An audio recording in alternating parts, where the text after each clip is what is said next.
Matt, what do you know about Ben? Yeah, I know they took him to the hospital. Right now it looks like, hopefully everything's going to be all right, but I didn't know it's precautionary. But at least so far the feedback we've gotten has been positive. What's that moment like as a coach?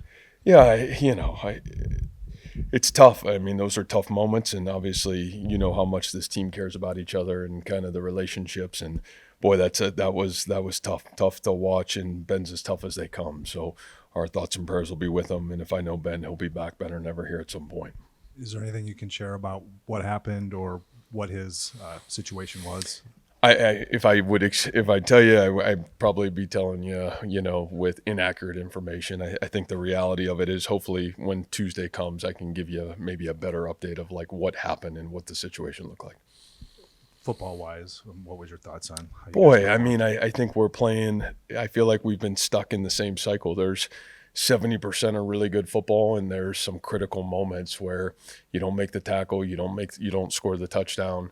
Those critical moments are costing us the opportunity to win football games. And so I keep saying this. I know I sound like a broken record. It's not coach speak. That's our ability in coaching to continue to get this out of it. You got some young pups that are standing up and playing better football. That was awesome to see. I thought some of those guys made great improvement.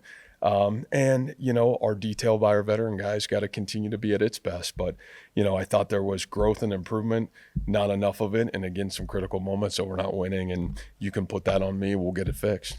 You said it feels like you're kind of stuck in this. Does it feel like you guys are plateauing at the moment? Are you getting better? Is it going? Boy, I don't feel like we're plateauing, and I certainly don't feel like we've taken a step back, especially with the amount of young guys that are critically playing critical reps. I think that, man, I thought Dom Orange was awesome today. I think that guy continues to stand up. I thought Rocco was a heck of a lot better today. I thought he did a really great job, had command of the offense all the way till the end of the football game.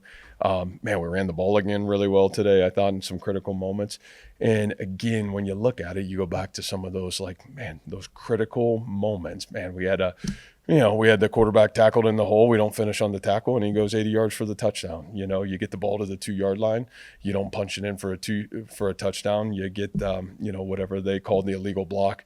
Now all of a sudden you're kicking a field goal. And it's really hard to win those games making some of those errors. So we got to continue to find the best ways to put our kids in the best position to be the most successful. But the fight, the toughness, no, stuck in the circle, playing really good football at times and having some critical moments that we're missing the beat on. I think that's probably the most frustrating. And again, we got to continue to find a way to get it done. And from players and coaches, all of us alike, we got to keep pounding at it. So that part, I really appreciate our fight and our toughness of our kids.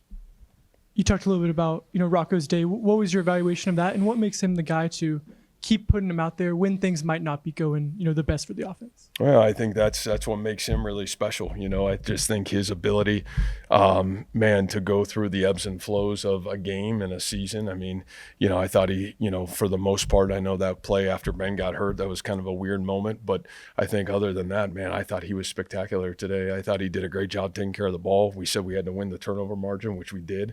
I thought some of the plays that were there, he was able to make. And, again, I thought he had some positive rushing moments too. Man, he knew when to pull the ball down and give us a chance. So I got absolute faith in Rocco Becht. So the reality of it is we'll continue to pound away, and we just got to continue collectively. Receivers got to catch the ball. Man, we got to be able to, protect him a little bit better in some critical moments. And, it's a whole offense. So it's tough to be the quarterback because everybody wants to point the finger at you, but that's not the case.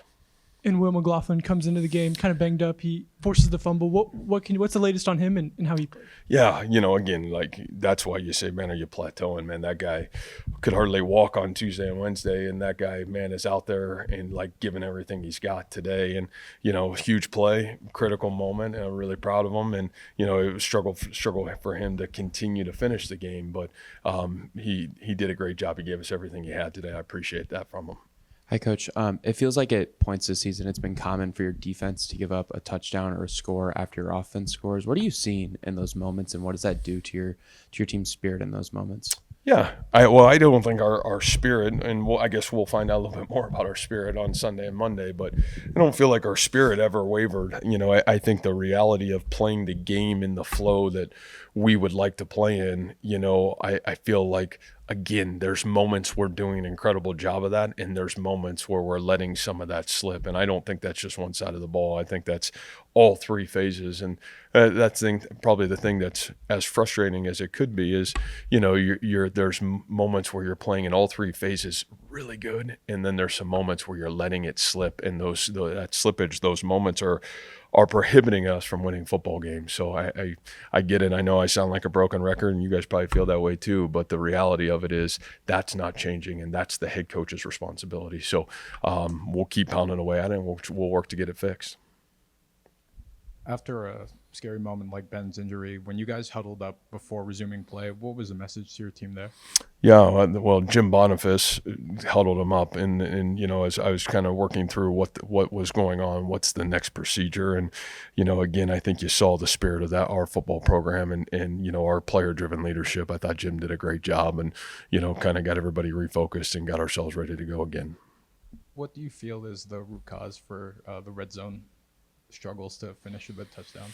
Yeah, I don't know. If I knew it, I think we would continue to fix it. Obviously, I think the reoccurring theme is, the inability to have great execution down there, and I think that's what's showing up. We do a great job. I think it was 1st and 8 on the 8. We get the ball to the 2-yard line, and then you get the ball to the 1, and then you get a penalty. And I think those are execution errors. And so, I think the reality of that, and that's a great question. It's just execution, and we got to find better ways to do it. But that is certainly costing us heavily from being the best team we can be right now.